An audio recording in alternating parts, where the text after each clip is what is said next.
so our next guest is Heidi Lewis, and she's going to be coming on momentarily. But before she comes on, we have to announce the winner of the book, Lost in the Music. And I believe it was Mary, I believe. Wait, So I actually think it was Kay Larry. no, Kay said it. I think Kay did it after, unless I'm reading it like backwards.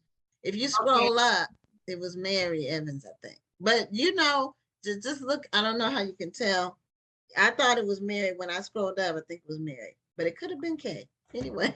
Yeah, I think it was. I tell you what, let's go ahead and take care of our guests. Yes, I agree. And then we'll go back and revisit that. And we really are excited to have Heidi R. Lewis as a guest on Black Authors Matter TV. Welcome to the show. I'm so excited. Thank y'all so much for having me. I'm so excited. Can't wait to get Coco the poodle. But thank y'all so much for having me. I really, really, really, really appreciate it. We thank you for being here tonight. You look gorgeous, by the way. Thank you, as do you beautiful ladies. Thank you. And I love the painting behind you. Did you do that? You took the words out. I did not. And it was in the pandemic, when everybody was bored and in the house, and I found it on Etsy. I can't find the artist, but they're separated. So I had to measure it, but I love them. It's a beautiful backdrop. Thank you. So your book is called, is it Audre's Footsteps? Is that? Yes. It's Transnational Kitchen Table Talk. So I know that the idea of table talk is the new thing or exciting. I'm not sure what makes it different from like just getting together and talking, but you can you can let us know what is your book about, and also some of the work that you're doing with feminism, and you have a lot of stuff you're doing with love and hip hop, just all kinds of stuff you're doing. So just tell us about your book first, and then the other work you're doing. Yeah, thank you. So what happened was I got a job at a college in Colorado Springs. It's called Colorado College. And I didn't know much about it when I got here. But after I did, I realized that almost all, I want to say over 90%, if not more, have an opportunity to study abroad at least once during their college education, whether or not they have the financial means to do so themselves. So a few years in, I started thinking about how I could contribute to that curriculum because it was overwhelmingly white. Colorado College is a predominantly white, but also wealthy institution. And so when I was thinking about what I could do, I realized that it had to be somewhere where a great majority, or not necessarily a majority, but a great deal of people speak English, because I never had or made the opportunity to study a second language. I went to poor schools in Northeast Ohio. Our Spanish courses were laughable now that I think back on it. So it had to be somewhere like that. And then I started reflecting on the things I had learned in graduate school about all the Black intellectuals who had spent time in Berlin, from W.E.B. Du Bois to Audre Lorde to Angela Davis to Reverend Dr. Martin Luther King. Berlin is popping. It really, really is. It really is. And I figured, there was already some history there that I could build on so that I wouldn't have to start from scratch. And a lot of my work is in conversation with all kinds of Black intellectuals, feminists included. And I often try to build on the work that they did, because when it comes to the things I'm interested in, from racism to sexism and so on, there's almost nothing new you could say. So all my work is in conversation with work that came before me. And I'm always trying to honor the people who did the kind of work I do. And so I decided to go to Berlin, visit, contacted some people, made some now what I would call friends, and started teaching this course. In 2014 was the first time I taught the course. And so I would invite all kinds of intellectuals, artists, activists, scholars, nonprofit or professionals to speak with my students about their experiences in Berlin, experiences with racism, homophobia, and all kinds of oppression. And over the years, some of those relationships became friendships. And so I thought that it would be a cool thing for people out there who are interested in activism and resistance and thinking about oppression and thinking about ways to address it, to have an opportunity to listen in on the conversations we would have with my students, but also at the kitchen table, or like you said, just anywhere, right? Just our everyday conversations, because my favorite kind of work is work that is, you know, accessible to everyday people who may not have access to classrooms on college campuses and so on. And so we decided to get together and create the book, but it's unique in that the book wasn't necessarily written the way traditional books are. We recorded conversations that we had and then transcribed those into the words that you see on the page. So really, in summary, that's what the book is. It's a collection of conversations with 7 people in Berlin. And actually some of the people in the book, for instance, some of the women who wrote the foreword, and one of the women who's in chapter 1 actually knew Audre Lorde when she was alive. Audre Lorde is one of the most important Black feminists to ever have walked the earth. And she had spent every summer of her life for the last 8 years of her life in Berlin until she died. And I'm fortunate enough to have built relationships with some of the friends that she had, and several of them came together to write the foreword. And then the rest of it is the conversations that I had with my collaborators and friends there.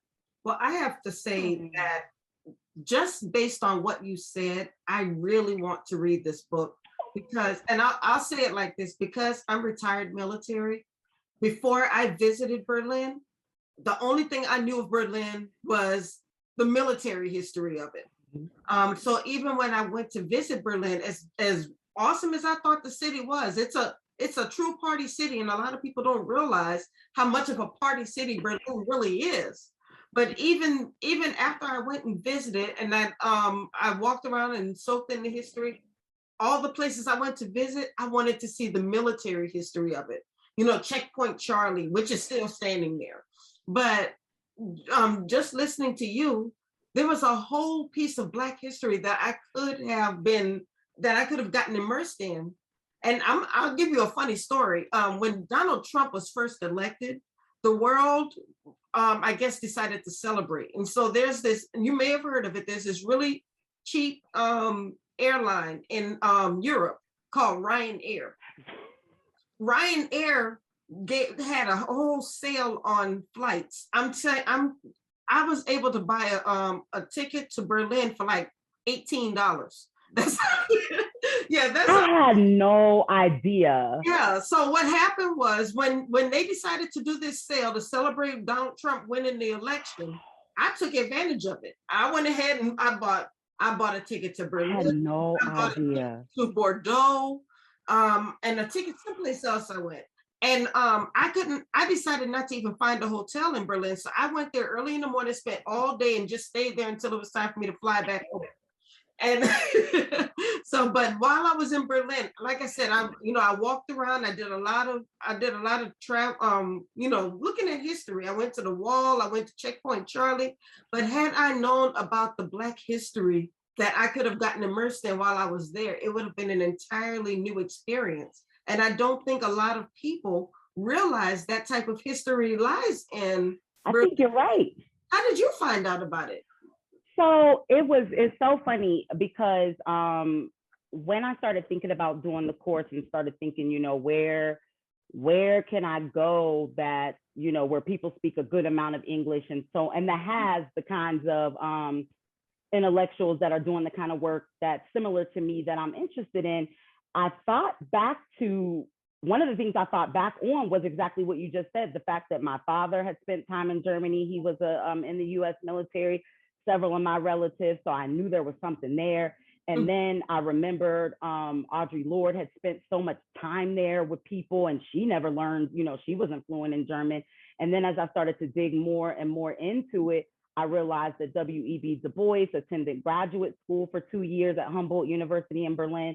And that Reverend Dr. Martin Luther King Jr. had given that sermon on both sides of the Berlin Wall, when that was something that we know that very few people could do. Very few people, people lost their lives trying to cross that wall. And he was invited to speak. There's actually a memorial to him at the church where he spoke. And sometimes when we take a walking tour about Jewish history and culture, we walk by there because there's a Jewish cemetery over there. And you can see his picture and a quote from the sermon and pictures of him there at the church with people. And so to me, it just felt right because of the history that so many people, as you pointed out, don't know, and that I once didn't know also. I mean, a lot of people talk about the Nazi regime in Germany, as they should, but one thing people don't talk a lot about, that a friend of mine who's in the book, her name is Josephina Praku, she actually gives my students a walking tour about Germany's colonial past. Because Germany didn't colonize for a long period of time compared to the US, a lot of people don't think about Germany as a colonial nation. But if you go to Namibia today, you can find some people that speak German.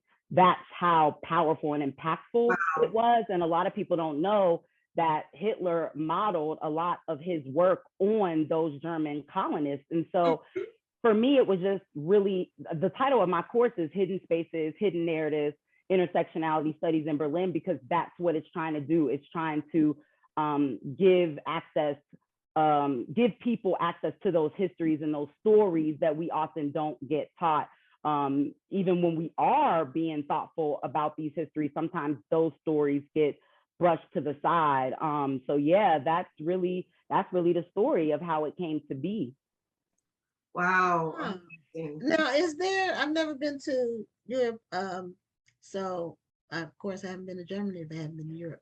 So, but is there something in Berlin that reflects the Black history? Is there, and is there a Black population in Berlin?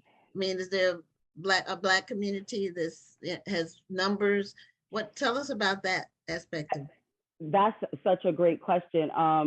So yes, it's small.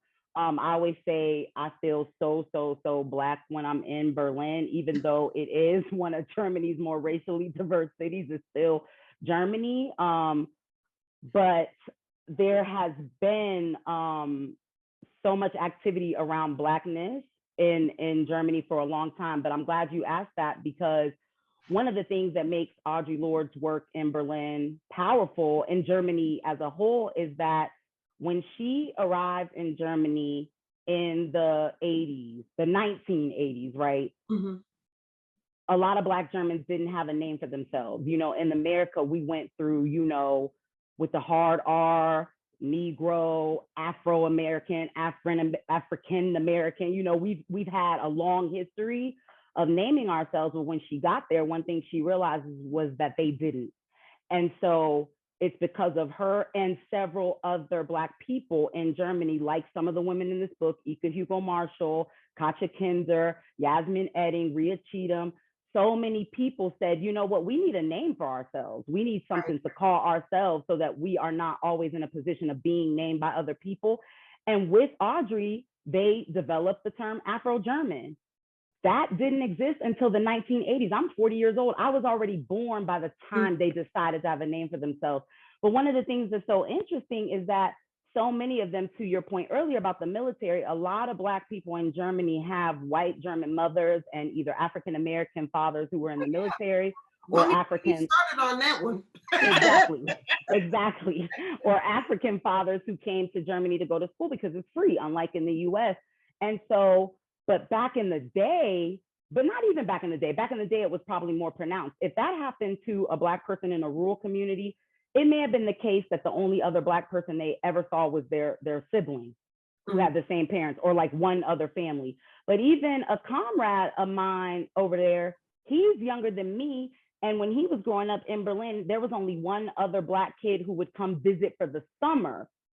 He's younger than me. And so I think that their relationship to Blackness and resistance and activism is really unique compared to ours. And I learned a lot talking to them because of its trajectory. Their movement began in the 1980s. And so, yes, there are several, the Black community there, whether we're talking about Black Germans or Black people who migrated to Germany from various countries on the continent. Mm-hmm. It's very small, but it exists and they're active. One of the spaces that I have classes and we go visit and learn from is called the Each One Teach One Archive. It's a space where people can meet and hold events. Actually, the launch of the book we held there last November, and they have a library just full of Black books. you know, I always say, I mean, we go through some severe, harsh racism in the US, and my kids grew up with several books featuring Black kids. Like that was just, I don't want to say it was easy to do, but it was easy to do. There, that is still rare. You know what I mean? They still use racist language in children's books about Black kids. And so for them to have that space, each one teach one, is really significant because there are so few places where you can find literature by Black people, books by Black people. And so I've been connected with those people. ADEFRA, the first organization focused on Black women, was founded by people who are in my book. They're still very active. New iterations of that group have formed in recent years. Chapter 1 is focused on the women who are keeping it running today. The forward is co-written by some people who were instrumental in the co-founding of that organization back in the 80s. The Initiative for Black People in Germany is another organization that started, I believe, in the late 80s, focused on Black people. They get Black people together all across Germany and they just meet in one place, whether it's Frankfurt, Hamburg, they just all try to get together and meet. They have Black History Month, just like we do. My friend who gives that tour on colonialism was instrumental in starting a Black Lives Matter chapter there. So they're out there and they're active. It's just that it's very, very small in a predominantly white country and also city. That's true. I lived, when I was in Europe, I lived in Belgium. So, so that's why I was able to get those cheap tickets. But what I learned while I was there was that there are countries that celebrate Black History Month, but they celebrate it at different times. So for instance, like in London, Black History Month is in October. So, and they have a poppin' Black History Month celebration. They do things throughout the entire month, from plays to cultural events. I was like, oh man, y'all giving the United States a run for our money. Yep, but they out there, it's just, you know, it's a smaller group compared to what we used to here. Yes. Yep. Yes, it is you are very right. But I just think that was a great opportunity that you had, and I may have missed it earlier, but how long did you actually spend in Berlin? So the first time I went to Berlin ever was in 2013 with my husband, just for like 10 days to meet people, start planning for the course. Oh man, I was in Europe at that time. Yep, I was there in November. It was cold and dark. I hate being there in the winter, but the summer will trick you. It's so nice and everybody's outside. But I've been teaching the course every summer since 2014, except for in 2020 and 2021 because of COVID. And I'm usually, the course is 3 weeks long.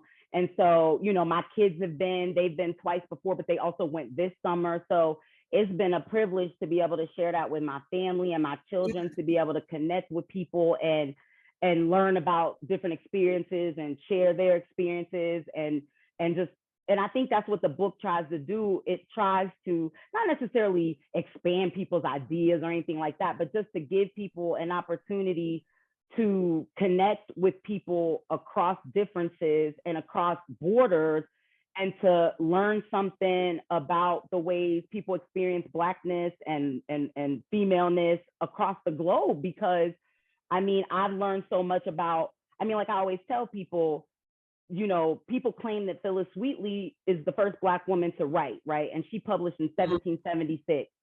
The first Black woman to publish a book in Germany wrote the foreword to mine and just passed away. She was only late 70s. So, I mean, she published her autobiography in the late 80s. It was translated to English in 92, I believe. I'm not a historian, so my dates are always messed up. But I'm just saying, like, can you imagine, like, the first book that Black Germans ever published, it was an edited collection called, the English translation is Showing Our Colors, Afro-German Women Speak Out. Audre wrote in it. And it was published in the mid 80s. So that was in the 1980s was the first time a Black German had ever published a book.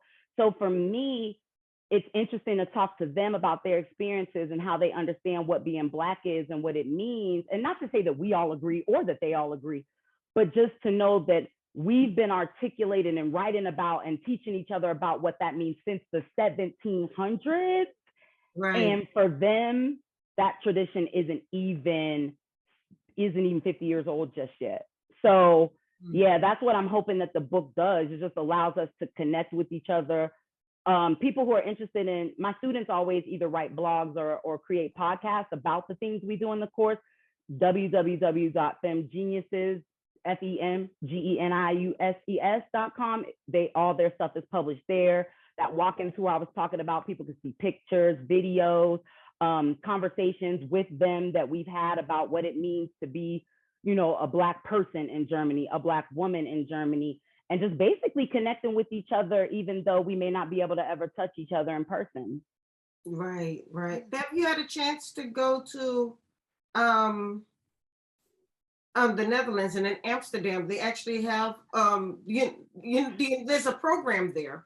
It's like I want to say it's like a 3 or 4 week program that's all about African or Black history. I'm not even going to just say African American history. Do you know which one I'm talking about? I don't.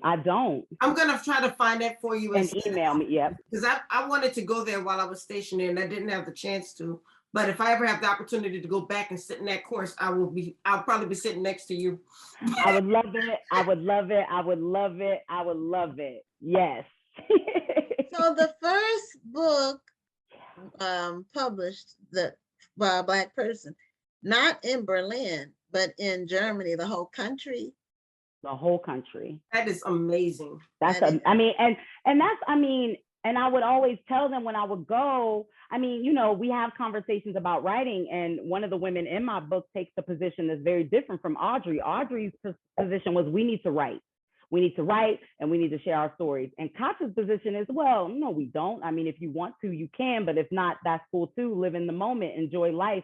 But Katja's in the book because that's my people. And I mean, I respect that position. I'm more so lean towards Audre's though, in that I used to tell them all the time, like, wow, like I'm here with y'all. Y'all are teaching my students. We're sharing knowledge and talking shit, but y'all are the history, like in my face. Like when it all goes down, like y'all are the people that made Germany, that demanded that Germany confront its racism. Because since Germany lost the war, they have a very different relationship to patriotism than we do. I mean, I remember going there early, you know, all those years ago, like, dang, y'all don't have no flags. We have flags all over the place on Old Navy t-shirts and stuff, and the flag and the flag and the flag.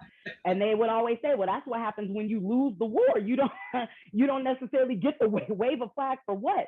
But, you know, but since Germany lost the war and, you know, took down the Nazis, it always gave it, and it still does give itself permission to say, look, racism is a US thing. That's their problem. We don't have racism. We took down the Nazis. We're good. We let the immigrants come in. And when you start to dig a little deeper and you actually talk to Black people there, it's like, I don't think so. And people always use that and say, you know, when we argue that we should take down Confederate monuments in the US, we often point to them because, you know, the swastika is illegal. You can go to jail for that.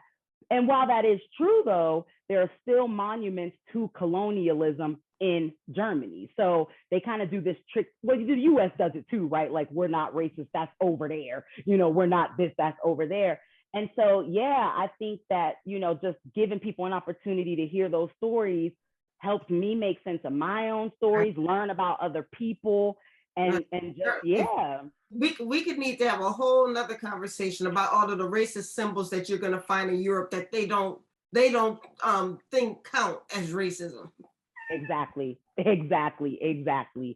But yeah, and I'm so sorry that we didn't get to all my hip hop stuff. I know we're running out of time, but yeah, I do a lot of work on hip hop.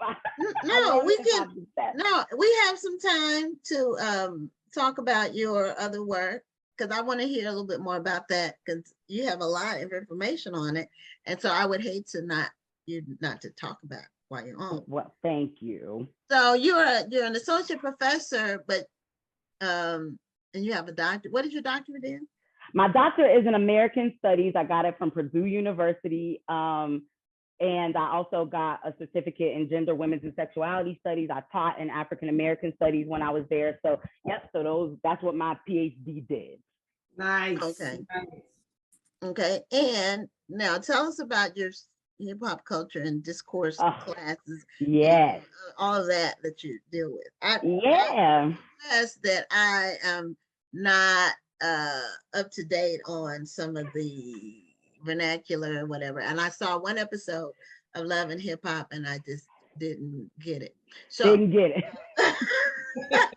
Yeah, you know, it's so funny because when I was little, and would be at my grandparents' house, I would play all through the TV shows and then stop and watch the commercials, and everybody used to be like, "She is a weirdo." Like, I've always been obsessed with advertising, media, all kinds of stuff.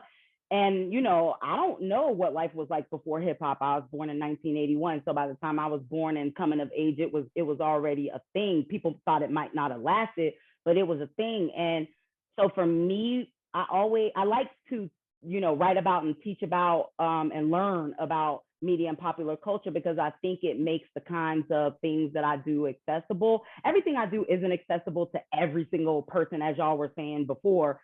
And I don't intend for it to be. Sometimes I'm writing to my peers with PhDs, and we use a particular language that we know, just like dentists, when they talk to one another, they might, you know, use language that we, the average Joe, may not understand, because you're just trying to take a shortcut and get to the point. I mean, I watch a lot of football. If you don't watch football, you're not going to understand everything that we say. So everybody uses specialized language, including us. But I do love the fact that media and popular culture gives me an opportunity to talk to people about racism, sexism, and things of that nature, using text that they understand, that they're familiar with, whether it's hip hop, advertisements, reality TV, and I mean, just so many different texts that people can say, "Oh, I know that. So when you talk about that, that makes sense to me," as opposed to, "Here's a big thick book with a bunch of words you may not understand." That's important too, but it's also important to meet people where they are. And it allows me to have a lot of fun. I mean, you teach about and learn about and read about and write about racism all day long. I mean, it's exhausting, you know what I mean? So I do like to enjoy myself, and that gives me an opportunity to do that, you know what I mean? So yeah, I mean, my first article ever was about Lil Wayne. I've written about Kanye. I've written about, you know, Love and Hip Hop. And I just love to think about how media and popular culture also teach us things about ourselves and each other that allow us to have those kinds of conversations about how those things impact how we then understand and treat each other. Yes. So that's my quick spiel. I'm looking at the clock. I'm like, look, I respect the time. You are so funny. Oh my goodness. Okay, I have a great friend in Colorado Springs whom you have to meet, and I am going to make sure that you two meet each other. Send me the info. You have my email now, and email me anytime. But thank y'all so much for having me. Just real quick, I just wanted to let folks know, at Audrey's Footsteps on Facebook, Instagram, Twitter. You can get the book from us. You can get bookmark for free. You can get a sticker. You can get a pen. I like swaggy stuff. So yeah, I mean, check it out. The book is inexpensive, on purpose. Yeah, and I hope people check it out. And everybody who reads it says they like blow through it in like a day. So I'm like, well, good. Then you can get it and pass it to somebody else who, and then they can get it. Let them get their own book. That too. Look at me, underselling. Look at see. Buy your own. It's only like $20. Okay, now before you get off, I believe you're going to be at the National Black Book Festival. I sure am. I cannot wait. Thank y'all so much for hosting this and the festival and all these important events, bringing us together, helping us connect. I cannot wait. So if y'all are around, I will hunt you down and find you. We will definitely be around. You won't have to hunt us down. You won't have to hunt us down. But we look forward to it. And thank you so much for being a guest on Black Authors Matter TV. Thank y'all. Thank y'all so much. I appreciate you.